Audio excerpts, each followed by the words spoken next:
Happy Monday, everyone. The San Francisco 49ers have found themselves, with the main story, I guess, in this particular day of the dreaded dead period of the offseason. And of course, it's involving Brandon Aiyuk and the contract negotiations that have been going on since the Super Bowl ended. I don't think anyone's surprised that we are currently still dealing with this situation. So, what we'll do is we'll talk about what has happened today, what's transpired to this point, and how we are going to move forward, and what the impact is on the San Francisco 49ers moving forward. But as you guys already know, drop an SDS in the chat, smash that like button, and let's talk some 49ers football, see what this is all about. Let's go.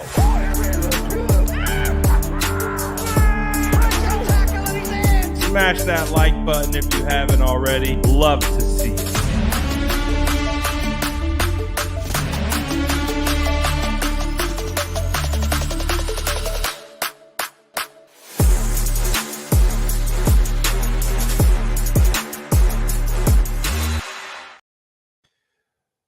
What is going down, everybody? Hopefully, you guys had a great weekend. Shout out to all the fathers out there. Hopefully, you guys had a happy Father's Day on Sunday. And of course, this Monday, we are right back into it like clockwork. Honestly, ladies and gentlemen, this Brandon Aiyuk situation, the contract negotiation, saga that's played out within the media. Um, it's honestly going to be ongoing, I would say, like this until it's actually signed. So I'm not necessarily surprised by where we currently stand. I'm not surprised by how everything has been playing out. I'm not surprised by kind of the tone of the fans currently as it stands right now regarding the situation. So let's just start from the top, and then we'll kind of open it up for discussion, open it up for questions, comments, and we'll go from there. So obviously, the main story in the NFL today is regarding Brandon Aiyuk and this whole situation with the contract negotiation. He put out a video today on what was it, TikTok, where he was talking about how the San Francisco 49ers, at least that's the way it came across. It came across like Brandon Aiyuk was telling his former college teammate Jaden Daniels, who's now over there with the Commanders, that the 49ers don't want him back, or at least that's what it appeared to come across as. Bro, look in the cam, bro. Look the cam. He got me vlogging this shit. Bro, what? What happened, bro? They said they don't want me back. I swear. Oh my. So the situation obviously is interesting. Mitch says Ayuk is posturing. You know this, Brad. Yes, we all know this. That's you could make that statement for every single social media thing that has been posted or done regarding this entire situation. You can say the same thing anytime a NFL insider with their updates on the negotiations. That's all it is. That's what we are doing right now, as we are battling this contract, I guess, negotiation in the view of the public. So obviously, as you can see, there's been a lot of reactions to this situation and the way it played out today. And I would say, though, I'd say, based on the feedback that I've seen from 49ers fans who have, given their opinions on this situation. You know, I haven't seen a lot of positivity to come out of this. This feels like, a situation that has probably created a little bit more negative spin than positive spin.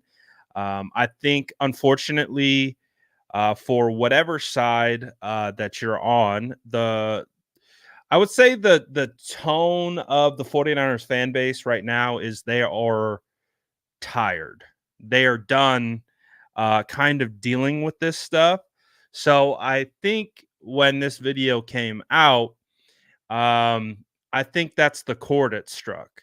I think it struck the chord of we are over talking about this in the media because, again, 49er fans, since the Super Bowl, this has been one of the main talking points in the NFL.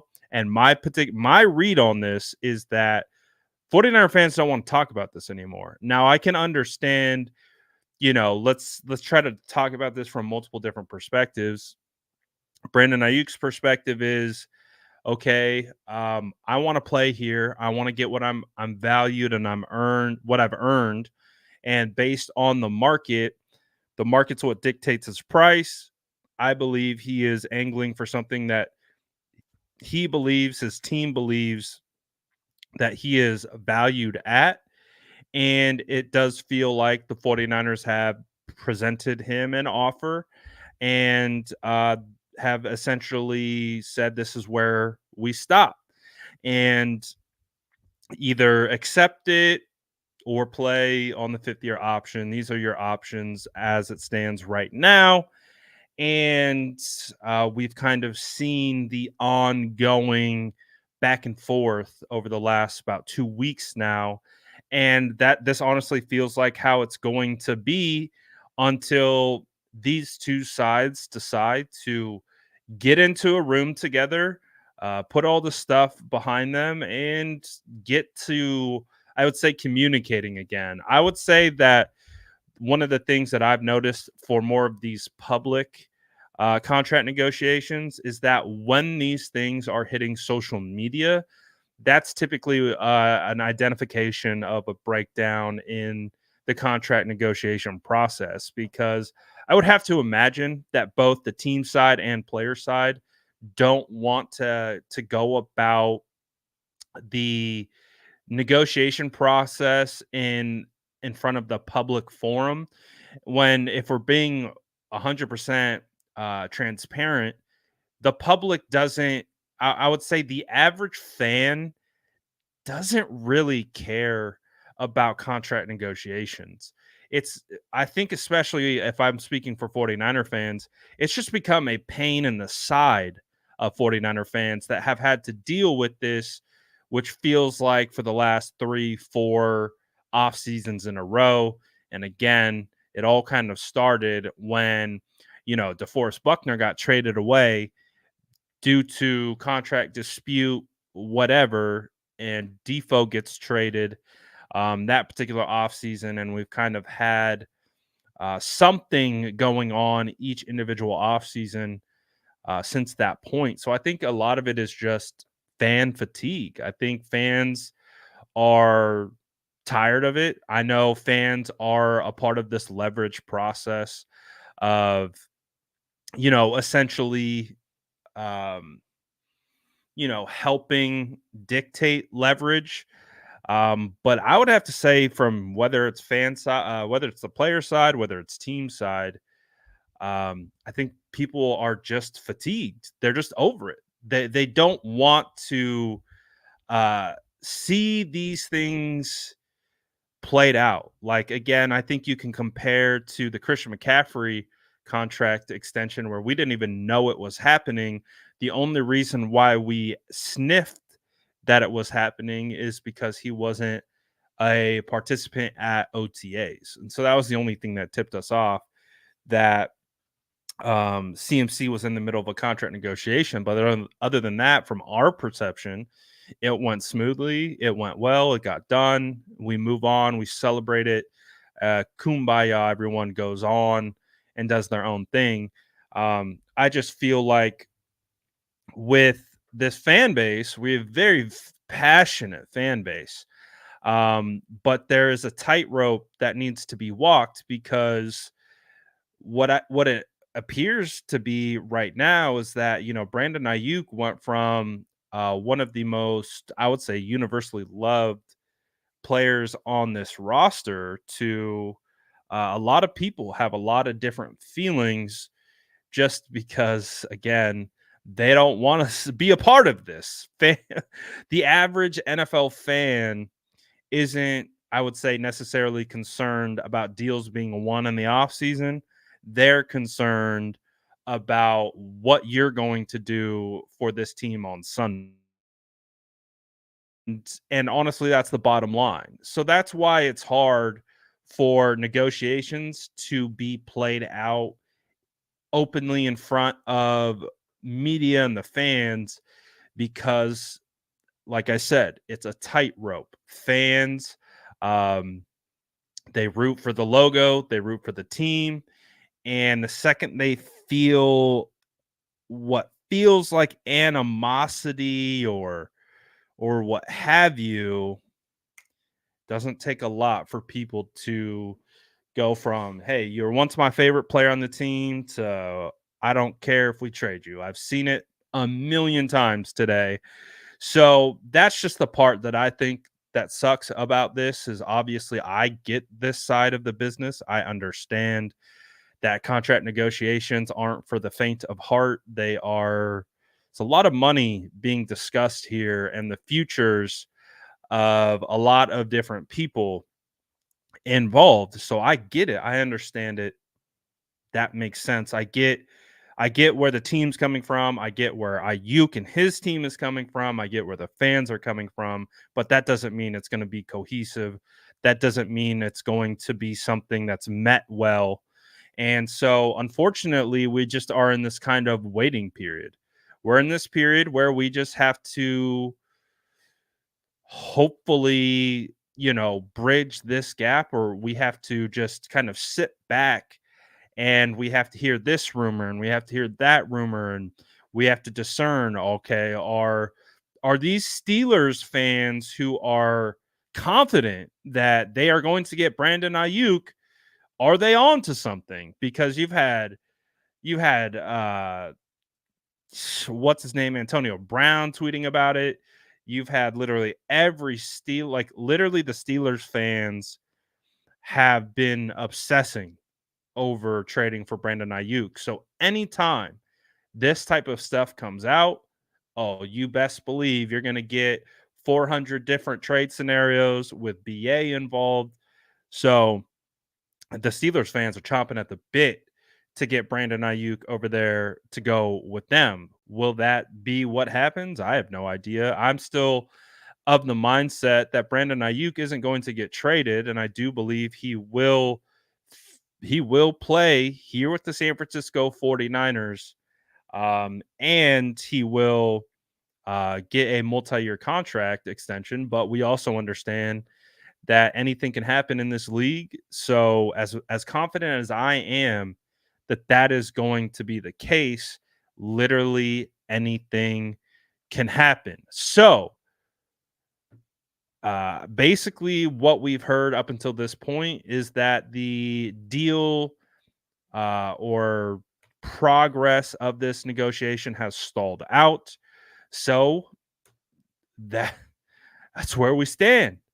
That's where we are. We just have to wait.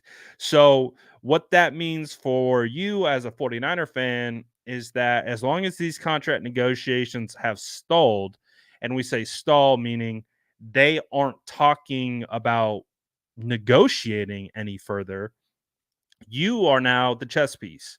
You are now going to be the leverage in this negotiation because if they're not talking, they're just trying to at least what it appears from both sides of the coin is just who's going to win in the court of public appeal. And that's just kind of where we're at.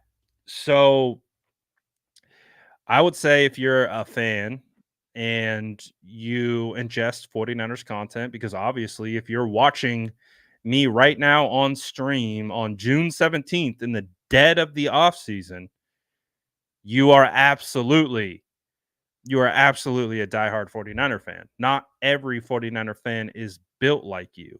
So a lot of fans don't even care. They're just like, whatever, wake me up when the notification comes across that Brandon Aiyuk has signed. Some people don't care. Some people are in the weeds with it. Some people are tracking every individual thing and rumor that's happening to try to piece this situation all together. So honestly, at the end of the day, not much has changed. Like, honestly, nothing has changed the past 2 weeks. The only thing that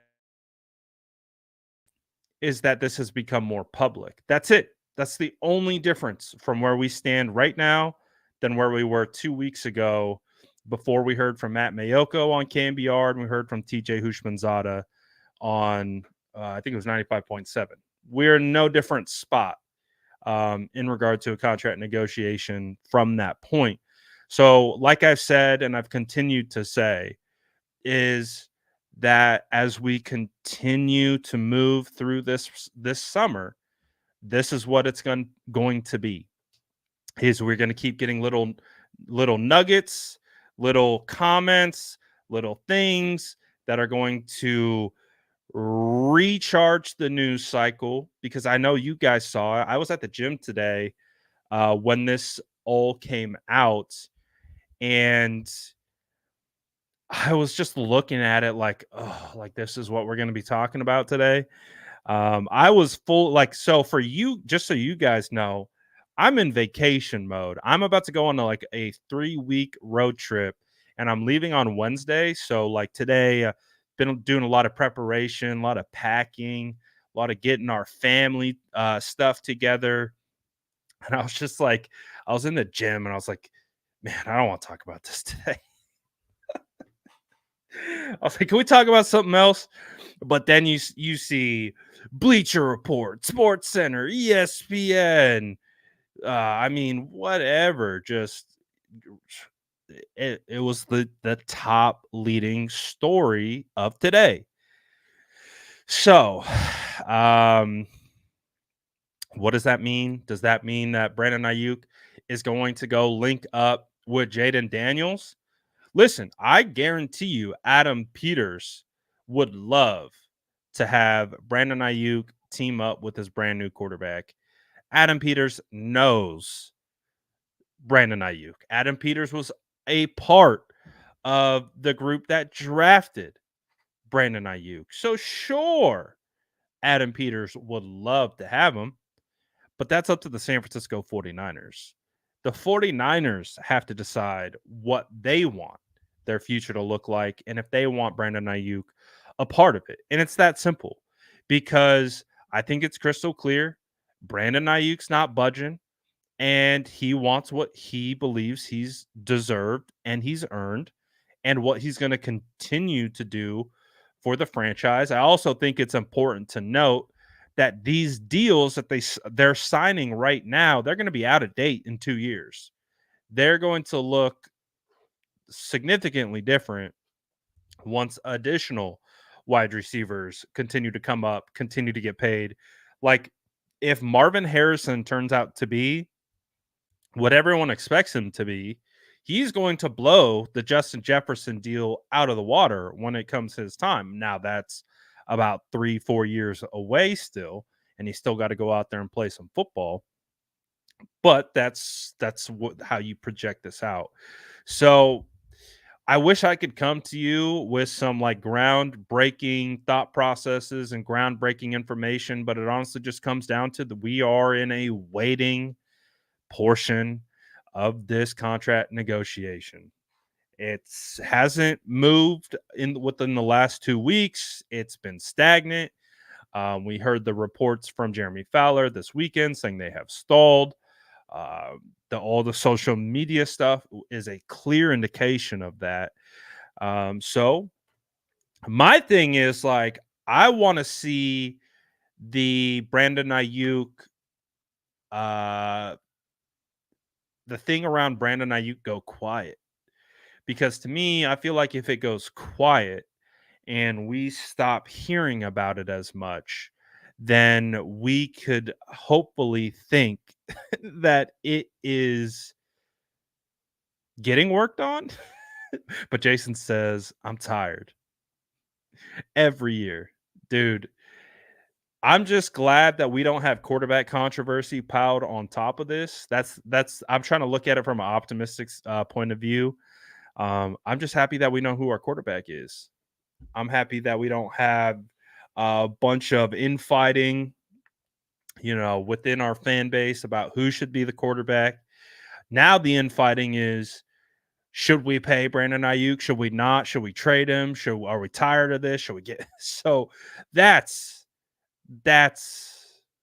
where we're at. So I am tired of this as well, but I'm also trying to take an optimistic view to understand that this is infinitely less stressful than not knowing who your quarterback is. So on the bright side, uh yeah, the people talking down on BA is just crazy.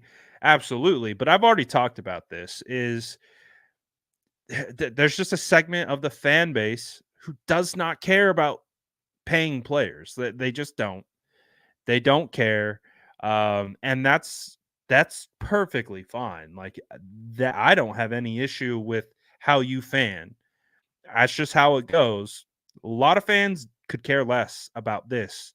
A lot of fans just view this as a thorn in their side, and they just don't want to deal with the drama of it. They just want to get this thing taken care of. They want to go on to their Twitter accounts and type out quest for six, like that's what a lot of fans want. And so when fans are getting pushback against that and what they perceive a deal that's worthy not being accepted, then that's where you get the people who are just like, well, BA doesn't want to be here, then he can be gone. I'm just personally of the mindset that if you really want to compete for a championship this year, Brandon Aiyuk needs to be a part of that. You have Brock Purdy heading into his second year as a starter. You want to get Brock Purdy the best weapons possible. And so, with that being said, I understand that there are plenty of arguments that you can make against paying wide receivers. I mean, hell, they drafted 2 wide receivers. They drafted a wide receiver in the first round. All those different types of things. You can make the arguments against paying a wide receiver, but I just truly believe that Brandon Aiyuk's importance to this 49ers offense, what he does and his rapport with Brandon Aiyuk, or excuse me, with Brock Purdy, and on top of what he does as a blocker in the run game, he's a very vital piece of this puzzle. And my issue is that if Brandon Aiyuk isn't signed, and let's say hypothetically Brandon Aiyuk ends up somewhere else, the 49ers aren't better off for that. The 49ers aren't that's like, honestly, like we make jokes sometimes about like the 49ers, they're almost collecting talent like they're Thanos, like CMC's an Infinity Stone, Brock Purdy's an Infinity Stone, George Kittle's Infinity Stone, right? Every time he drops it into the gloves, whoa, and he gains more power. Like that's the 49ers collecting talent. Well, Brandon Aiyuk, in my opinion, is one of those Infinity Stones. He's one of those key crucial elements to this offense. Yes, does Kyle Shanahan do a lot of good things being able to scheme it open? Absolutely. But Brandon Aiyuk brings an element to this offense that is able to connect with Brock Purdy, and it allows the 49ers to become a more vertical passing team. Without Brandon Aiyuk, Debo's not taking the top off of the defense. Juwan Jennings isn't taking the top off of the defense. I think it would be a fool's errand to rely on Ricky Pearsall, regardless of how good he can be and likely will be, because I do think Ricky will be a good wide receiver. But to put that expectation on a rookie wide receiver when historically rookie wide receivers have struggled mightily under Kyle Shanahan without, I think the one exception to the rule happened to be Brandon Aiyuk. So I just don't think that a situation that doesn't have Brandon Aiyuk on this team is going to help the team win. Now, let's say, for example, okay, the 49ers are like, all right, let's get a trade. You know what? It's time. It's time to pick up the phone. It's time to make some calls. Adam, you know BA well. You know how good he is. We're not going to mess around with the value. You know what we value, Brandon Aiyuk. What if the Washington Commanders were like, all right, we'll give you Terry McLaurin and a couple high picks. You taking it? Are you better? Are you better with Terry McLaurin over Brandon Aiyuk? Now, don't get me wrong. I'm a huge Terry McLaurin fan. Terry McLaurin was a draft crush of mine. Love him. I love the guy. But I don't think Terry McLaurin necessarily brings the same element to this offense that Brandon Aiyuk provides. That's not a knock on Terry. Terry's the go. I love Terry. He's phenomenal. He really is. And he's also phenomenal off the field as well. He's just a great person. He's a great person. He's a great player. I love it. Terry's great. But Terry, I think, is heading into the range of 29 years old, if I'm not mistaken. I think Terry will be 29 years old this year. So you will be like, and again, hypothetically, purely hypothetical. We're just talking about life without Aiyuk. Terry McLaurin has been a 1,000-yard receiver every year in his career, with the exception of his rookie year in 2019, where he had 919 yards. But Terry McLaurin is going to produce regardless. However, turning 29 this year versus a Brandon Aiyuk who just turned 26, I mean, that is a big difference. That is a big difference, especially with the way the 49ers window currently is constructed. That 3-year age gap, I do think it stands out quite a bit. And on top of that, if you're taking it on Terry McLaurin has a cap hit of $24 million in 2024, and then a cap hit of approximately $24 million in 2025. There is a potential out of the contract after the 2024 season, but you're still taking on a big cap hit by bringing on Terry McLaurin, whereas opposed to Brandon Aiyuk, you are actually dropping the cap hit in 2024 if you pay him. So for those reasons, I don't love it. I don't love the idea. I just think that you have a premier player in Brandon Aiyuk who is clearly, to me, still an ascending player. I don't think we've seen peak Brandon Aiyuk yet. I think we've seen Brandon Aiyuk scratch the surface of what he's capable of, which is being an all-pro wide receiver, a top 10 wide receiver in this league. But I really do believe Brandon Aiyuk has top 5. I mean, you can make the argument he's top 5 already. I know a lot of people aren't going to, based on his production and all those different types of things, which are fair. But from a skill set standpoint, again, people don't weight blocking. I do. I think you can make the case Brandon Aiyuk is better than Terry and a lot of other guys right now, and he still has room to get better. So I still am very true to the belief that Brandon Aiyuk helps the 49ers win a Super Bowl this year. If they don't have him, I don't know what that looks like. I really don't. I don't know what that looks like. I don't want a world where we don't have that. I mean, because when you think about it, Brandon Aiyuk has been the 49ers toughest wide receiver when it comes to being available. He only missed a little bit of time.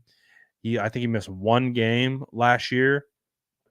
That's because he took that huge hit in that Rams game, week 2. He played that whole game, and then it was on a short week. I do believe if it wasn't on a short week, Brandon would have played. But he missed one game last year. Other than that,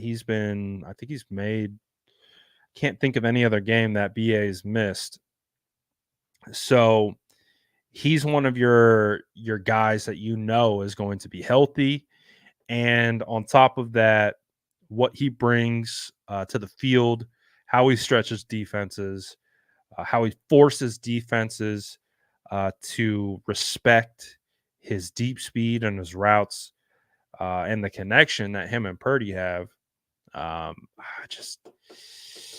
don't love it. I don't love the idea. I don't love the idea of it. But those, I think, are the conversations that we're going to see floated quite a bit. Again, the Steelers, Justin, they're foaming at the mouth because I really truthfully believe they think they're going to be able to get Brandon Aiyuk. And the more this stuff plays out publicly, the more confidence that these Steelers fans are just absolutely like, oh yeah, he's ours. So we'll see how it goes, man. But bottom line is, I mean, if I had to give advice, I'm going to say to both sides. 49ers, yeah, because they're totally checking in on me, see what Brad's got to say. My advice would be just don't provide any more updates. That would be my advice. My advice would be to go into hibernation mode until you have decided whether this deal is going to get done or not. That would be my only advice, is because I just don't think fans are in a mindset where they like either side. On one hand, they're like 49ers are taking too long. BA's asked for too much. It's a combination.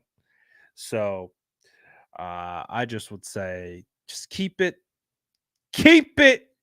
to yourselves moving forward, because I don't think the fan base is really going to do you much favors at this point moving forward. So now what it's going to be is, I've already seen it, all the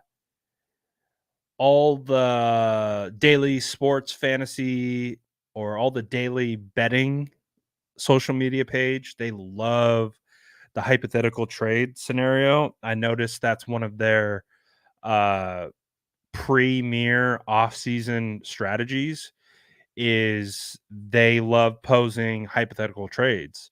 So anytime these betting social media managers, they smell any kind of, could we do a hypothetical trade about this, they're going to do it. So it's like this stuff happened. I think I saw like 3 sports books pages come out with hypothetical trades for Brandon Aiyuk. They're like, do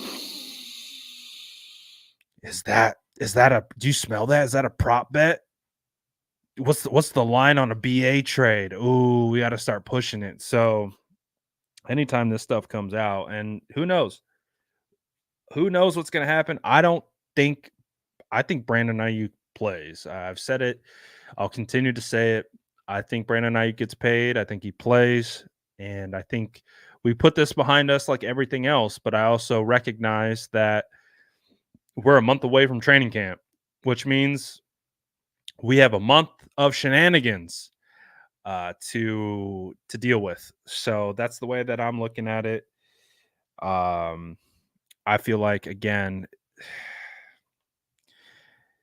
yeah, I just don't like talking about this. I just hope that we can put it behind us, get it done, move forward, and focus on the football. Because I know that's what that's one of a lot of feedback I've heard from a lot of fans. Is they just want to be able to focus on the football. And I get it. I'm right there with you. I just think at this current stage of where we're at, it's just a situation where it's dragging on a little bit. Does Ayuk hold out into the season? That is the question. I think BA will hold out as long as he needs to. I think Brandon Aiyuk has honestly kind of let us know he was ready to stand on business the second the Super Bowl ended. So I don't see anything changing. I think if there's anything that we've learned from this situation, regardless of people liking it or not liking it or how they perceive the actions to be, BA is standing on business. Like I think a lot of people aren't looking at it that way. But BA is very confident in what he believes he's deserving of, and he's not backing down. So at a certain point, you got to respect that as well. Is that he's not budging. He knows, in his mind what he's worth, and he's sticking to it, and he's standing on it, and he's going as far as taking a page out of the Debo Samuel playbook and making it public. It's hey, it's definitely a strategy. We can't sit here and pretend like it's not. Look at Klay Thompson. Look at Klay Thompson. To answer the question is, I think Brandon Aiyuk does whatever Brandon Ayuk's going to do whatever he's going to do to ensure he gets his contract. That's the way that I'm looking at it. And I think the same thing also remains true to what he said earlier in the year when he went on the podcast with who was it? Shannon Sharp, where he said, as long as I get what I deserve, I'm here to play. I'm ready to go. And if I don't, then he said he was going to walk. So I don't know. We'll see. Again, the 49ers own all the leverage in this situation. From a contractual standpoint, he's under contract. And then beyond that, the 49ers have the option to tag him 2 times. So he's under team control. I don't see. I see the 49ers playing hardball. I don't know if I see them playing that much hardball. Does that make sense? Like, I could absolutely see the 49ers just saying, this is what we're offering. And they're just quiet for like a month. And then they're like, all right, we did our thing. We waited. All right, let's get this done. And then they ultimately get it done. But still, we don't know. We'll have to see. Anything can happen at this point. But like I said, my prediction, prediction, whatever you want to call it, remains. I think he gets paid. I think they get it done. What do I think the final number will be? I feel like 28 gets it done. I feel like all the money is going to be built into the first 3 years. I don't know if the guarantees have become an issue because of the recent contracts. Because I do believe at one point you probably, within the first 3 years, you probably could have got Brandon Aiyuk for probably like 68 million guaranteed through the first 3 years of the deal. Like I feel like that would have been a possibility. But but with some of the recent deals, they bumped into that 70 range. So I don't know if there's been an adjustment in the ask, or I don't know if the ask was originally what it was. And so I don't know. Um, I believe waiting has made this an issue. And hey, I don't think that's anything else. I don't think any of us are, naive enough to believe that that isn't an issue. Like waiting for the entire wide receiver market to explode. Like what if, let's play devil's advocate. What if the 49ers um just like sat down and their their thought process was to get this done as soon as possible at the end of the season. If that was the case, I guarantee you the 49ers would have saved millions. And I'm sure Brandon Aiyuk would be a little upset about it because he's probably like, I signed too early. But that comes with the territory, right? That comes with the territory. So 49ers waited, wide receiver market exploded. I've said it all off season. The market is what the market dictates what BA is going to get paid, just like it dictates what everyone else's contract is going to be. And I think that's part of the issue with the perception of this is like market, the market is the market. And I believe BA is going for his market rate. And I think that's just how it goes. Mike says Ayuk had no reason to sign knowing Jefferson and CD were going to move the market. To be honest, those two guys weren't in the same tier as Brandon Aiyuk. So I actually don't really think that Ayuk and CD Lamb really had a ton of bearing on when Brandon Aiyuk was going to sign. I think the big one was the really big one was Amon-Ra St. Brown. I think that was the big one. I think if they could have, and again, I don't know. I don't know the timing. I don't know when things were presented. I don't know this information. So I'm speaking off the top of my head.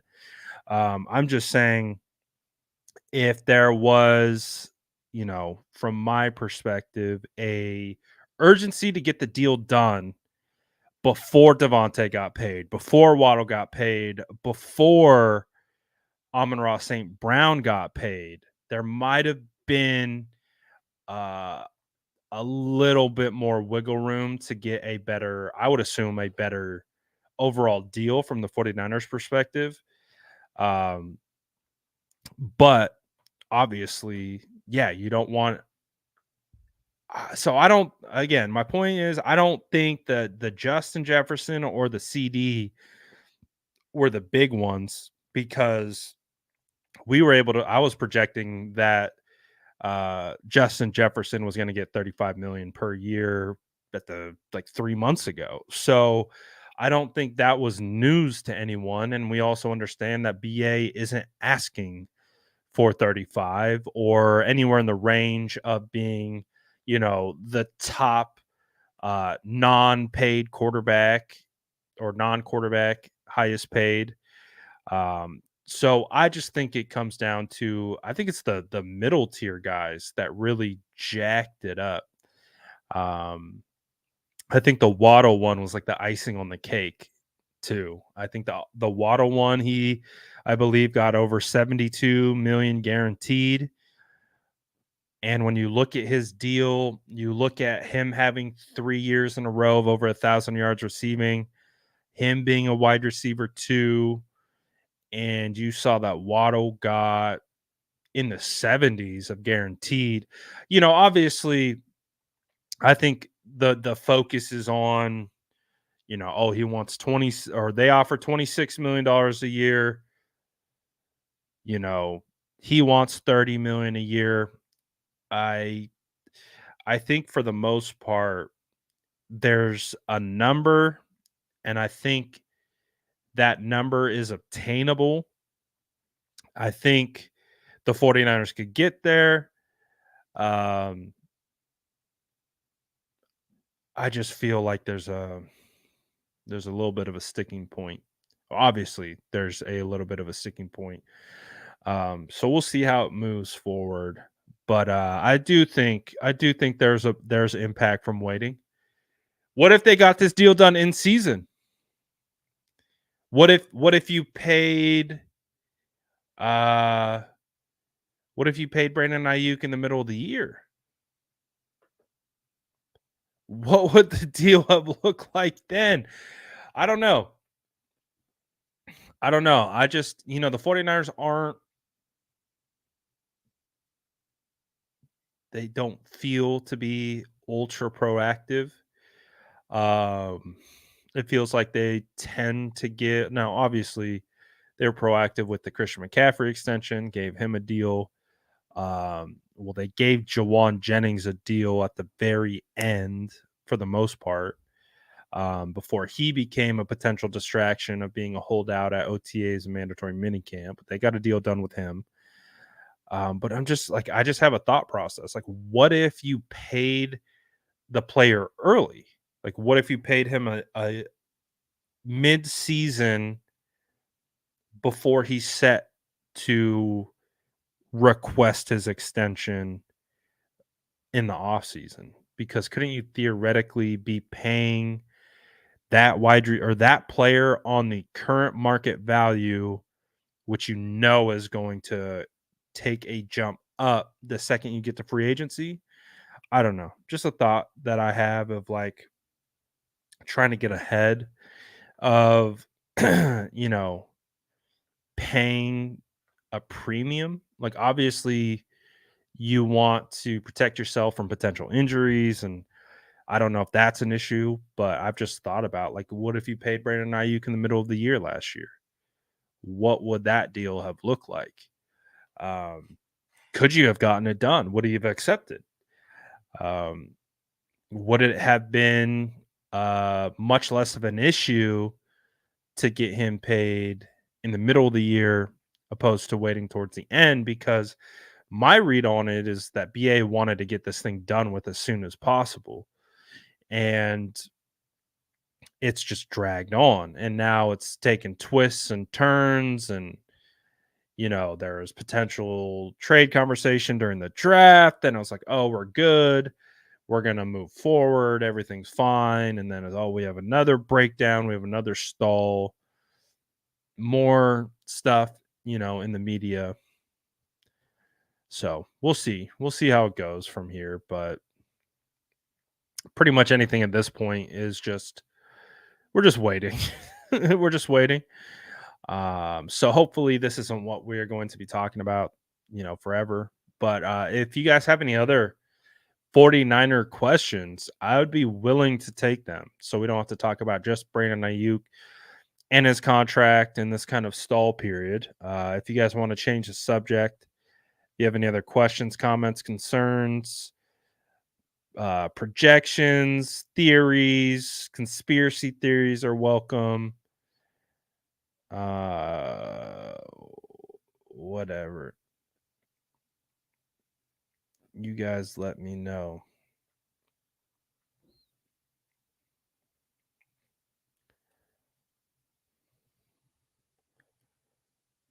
You guys let me know.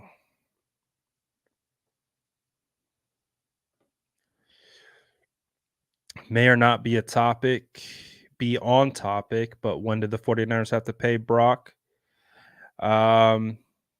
They have to pay him by next year. He's going to be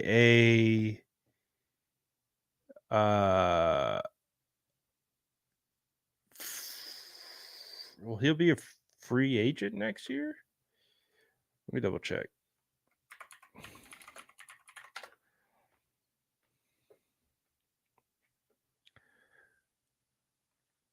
So he's under contract in 2025, but it becomes the first year that he is eligible for a contract extension. So he will be under contract. So theoretically, they could go all the way into training camp if they wanted. So I would imagine it's going to be one of those things. Oh gosh.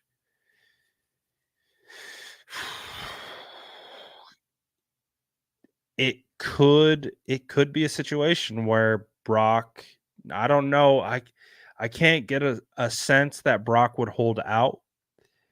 Um but he could theoretically hold out next OTAs and mandatory minicamp because he's under contract. And no, he's not a restricted free agent next year. He's under contract. He has a cap hit of $1.1 million in 2025. His base salary is 1.1 million. Uh, he's under contract in 2025. So that means that Brock Purdy next season could absolutely be an OTA mandatory minicamp holdout. So I would get. We're already look at us. This is how you know we are experienced 49er fans. Is we're already looking an entire off-season calendar year ahead. And what we've learned and what we will like, are the San Francisco 49ers going to pay Brock potentially $55 million per year on average before the start of OTAs or mandatory minicamp? Or are they going to drag the negotiation right up until training camp? So what does Brock Purdy do? Is he hold out or is he hold in? I would assume Brock Purdy will be a hold in, meaning he will show up, he will do what Brock does, but all the while negotiating a new contract at that time. So I would be shocked to see Brock Purdy hold out of OTAs and mandatory minicamp, but I would also be shocked to see a deal done before OTAs and mandatory minicamp. So that's honestly going to be the whole next off season will be dominated by Brock Purdy contract talks. It will. I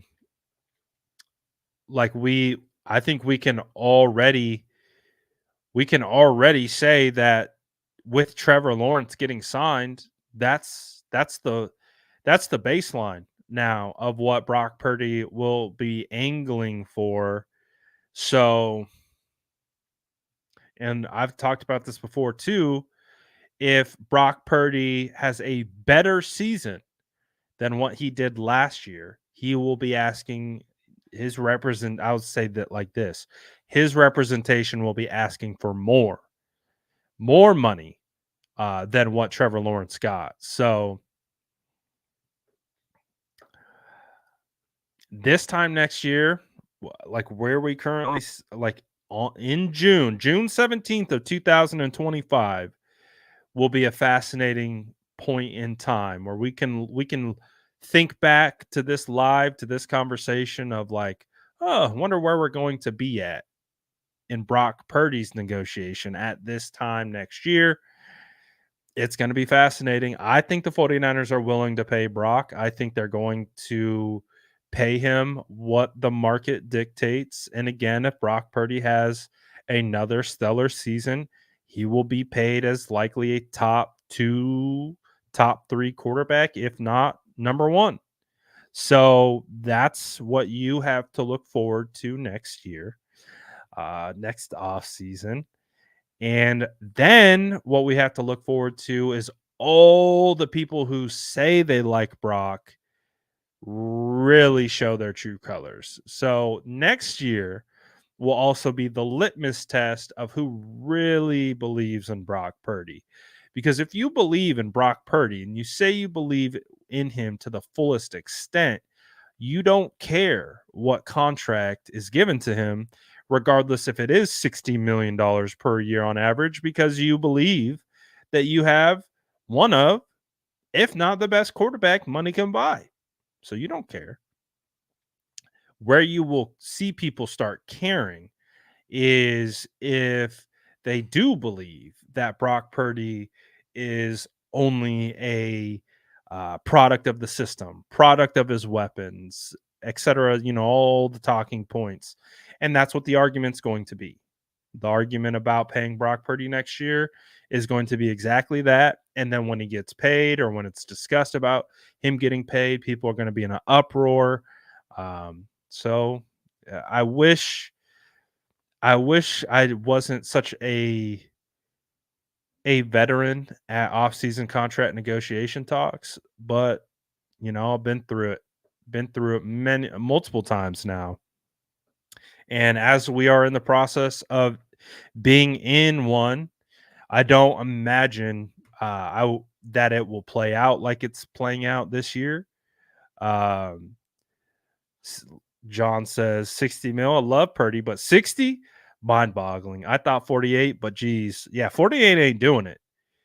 48's getting laughed out the door. I'm also too pretty sure that Brock Purdy's agent already made like a little bit of a, yeah, we're gonna be going for more than you guys anticipate, or you guys might be thinking. But yeah, Tua's will be an important benchmark for sure. But if you think he's getting anything less than Trevor Lawrence, I don't think that's going to happen. When Kirk Cousins had signed, I was like, all right, that feels like the floor for his deal. That quickly became the basement. That $45 million per year that Kirk is making is not in the realm of where Brock will be. So we'll see. Cynthia says, I believe Brock's contract negotiations will be treated much differently, and he will get a deal much earlier and for the money he is seeking.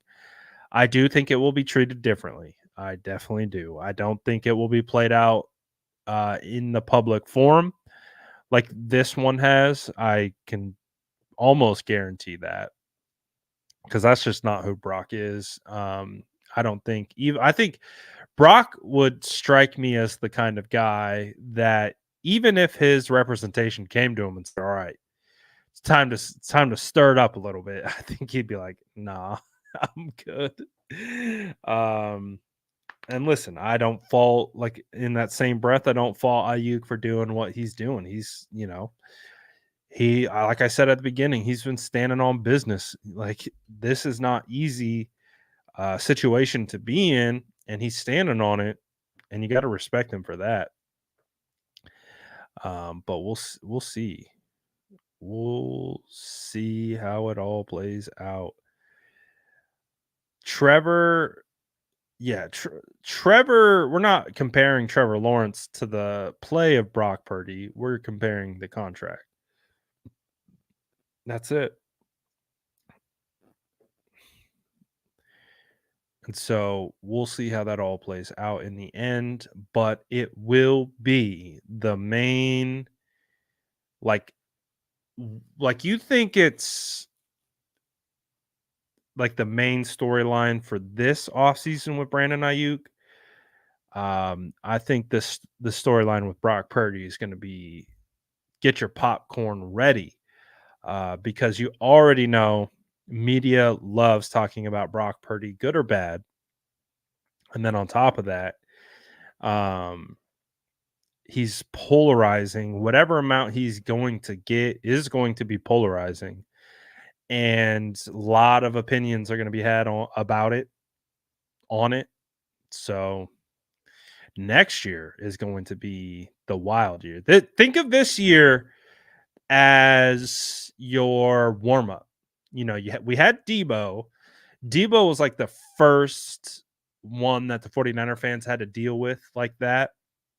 Then we had, behind closed doors, but we knew there was some issues going on with Bosa. That one finally got done. Now we got this one with Aiyuk. We'll see how it's going to go with Brock Purdy. But whew, get ready. It's going to be eventful next year. Dude, next off season is going to be nuts.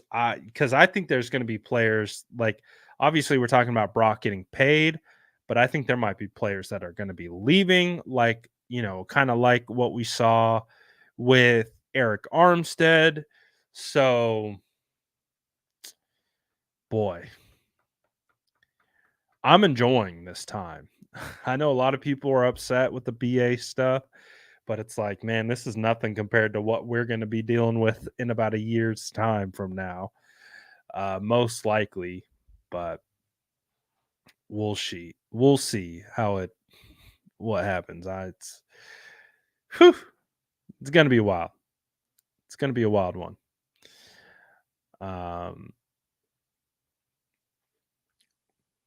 But I will say that every year that we have been in a contract situation, it's because the 49ers are playing well for the most part. So that's not a bad thing, I guess.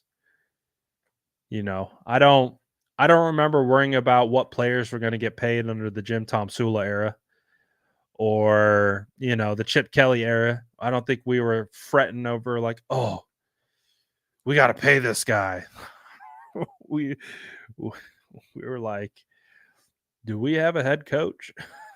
Do we have actual NFL players on this roster? So we've come a long way. It's just different problems. We just have different problems. That's it. And honestly, this is a good problem to have. If we are really trying to spin this back towards, a little bit of optimism, this is a good problem to have. Fighting to get Brandon Aiyuk paid to be your number one wide receiver is honestly a good problem to have. So that's the way that I'm trying to look at it. I know it's exhausting. I know a lot of you just want to, start to project out what next year is going to look like, start projecting out the roster, start projecting out, battles and training camp. Like, I get it. I'm there with you. But obviously we have the business that is still creeping on. So we'll see how it plays out. I think it's going to get done. I think they're going to figure it out. I think it's just a big game of chicken. It's just what it feels like. It's like it feels like they both know they need each other and they want each other, but they're just like both sides are being stubborn to get it. Like, we need to bring in the marriage counselor. How do we bring in the marriage counselor into this situation? We need a moderator. Someone moderate this thing. Get these guys into a room. Get them talking. Let's get this thing done, man. Every single 49er fan I know wants to win a ring. And again, I believe that gets done. Your best chances to get that done are with Brandon Aiyuk. So let's get it done. Let's bring in the marriage counselor. Let's get it in here. Let's bring in the reinforcements. Whatever we need to do to get this negotiation put to bed, I think is where essentially I would say the majority of 49er fans want to be. So until we get there, prepare for more speculation, more social media antics, more reports. So it appears that Jeremy Fowler is like the key mouthpiece for the 49ers. That's the way it's coming across. Feels like Fowler has a connection with whatever the 49ers got going internally. So we're getting a lot of those kinds of updates through Jeremy Fowler of ESPN, and we have been since the start of this thing. So Fowler appears to be the point guy for any information coming out of the 49ers organization. Obviously, Brandon Aiyuk using his platform to be the figurehead of his information. But I guarantee you what we are going to see for the next month, Fowler will drop a report probably once a week. I would say every Friday, Saturday, or Sunday, we are going to get a new Jeremy Fowler report. That way it kicks off the news cycle on Monday with what we'll be talking about for the first couple. And so we got about 4 weeks of Jeremy Fowler probably every Friday, Saturday, or Sunday dropping a new update on the negotiation, which triggers the next news cycle, and that's how we will go round and round in our hamster wheel. So that helps me honestly move through these situations. So everything that we've heard the last 2 weeks, I'm not surprised by it. To me, it feels like par for the course. I was expecting this. I was expecting Fowler updates. I was expecting Brandon Aiyuk response. So I guess that's why I'm not freaking out. I see a lot of people freaking out. I see a lot of people talking trade. See a lot of people talking sky is falling. I don't think that's the case. Just got to be patient. We just got to be patient and hopefully get this thing done before training camp. That's again, I've said it all off season. My only stipulation is get him paid before training camp. I don't want any holdout in training camp. Get him on the field. Get it done.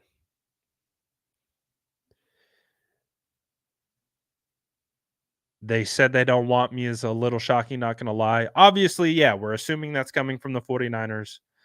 And yeah, it does come across that way, but also just like what you see right here, it's also kind of the business side of things. So yeah, I'm not too concerned about it. There's going to be a lot of this going on between, like I said, you can see how information is disseminated into the public. So that's just where we're at. It's just where we're at. That's it.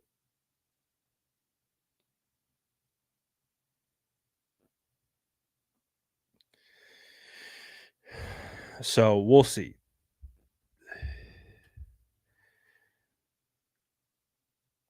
I even saw so what did someone say?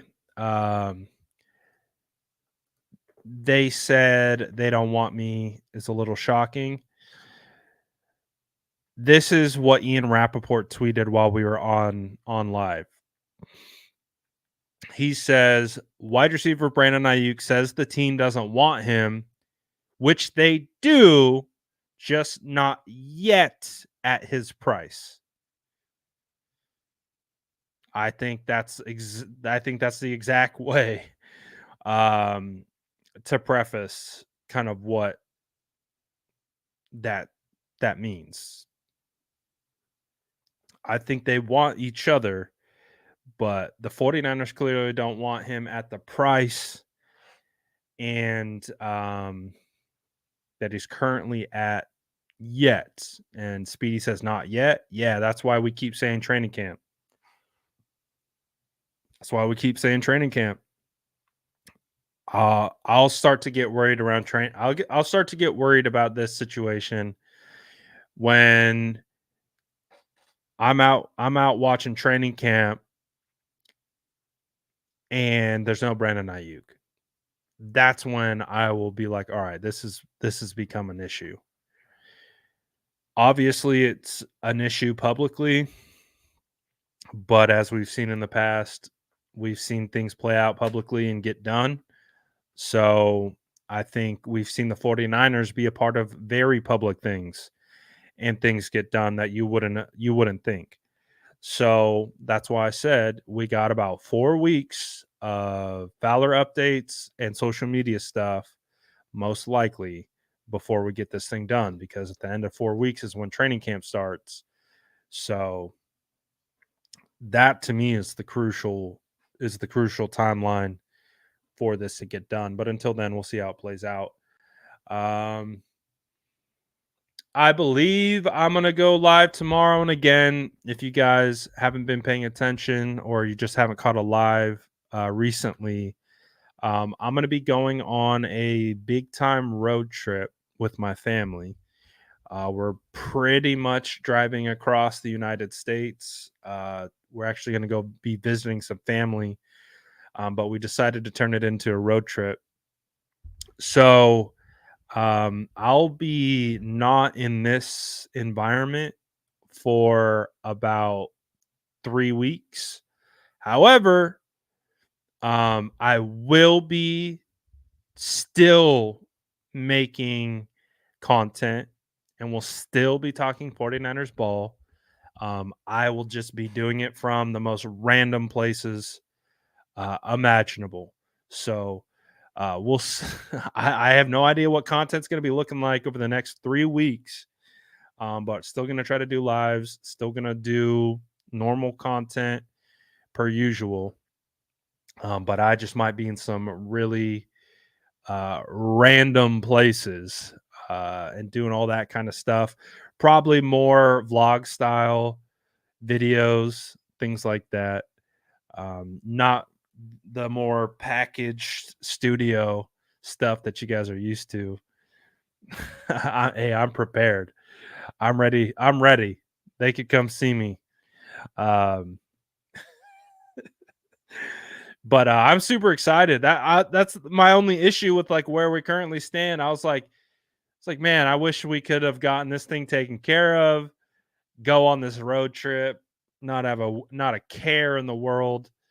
At all. Honestly, I told Lombardi when we did our stream last week, I'm like, I'm gonna have to be taking a page out of the Lombardi content handbook because that dude is always on the move. So he's always doing content on the road. So I'm like, well, that's gonna be me for the next 3 weeks. So absolutely, I'm gonna be taking you guys on the road trip with me. Well, I'll incorporate it somehow, I'll figure out a way. But I think it'll be fun, man. You see the shenanigans that we get into, all that good stuff. But I'm excited for this saga to officially be over. But like I said, I still think we got a couple more weeks to go. So I'll probably be on tomorrow. Tomorrow will be my last stream in studio, and then we'll be on the road. We leave on Wednesday. So expect content from the road on on Wednesday. Dan says, "Hell yeah, we all get a vacation this year now." There we go. There you go. We're all going to go on a 49ers vacation together. And I'm looking forward to it. On the road again. Absolutely. So we'll do a live tomorrow, and then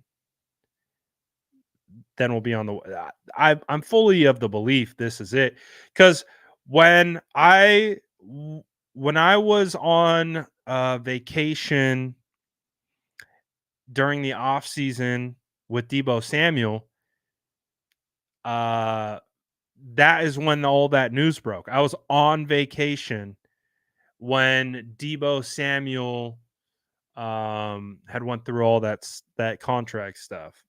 And I'm like, all right, I see how it is. See how it is. You didn't want me to have a nice time. You wanted me to be posting 49ers content around the clock. Because you know I will. You know I will.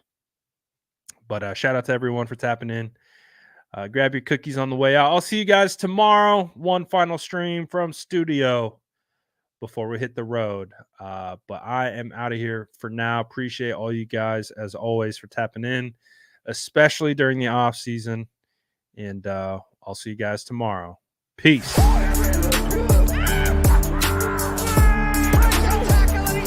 Smash that like button if you haven't already. Love to see you.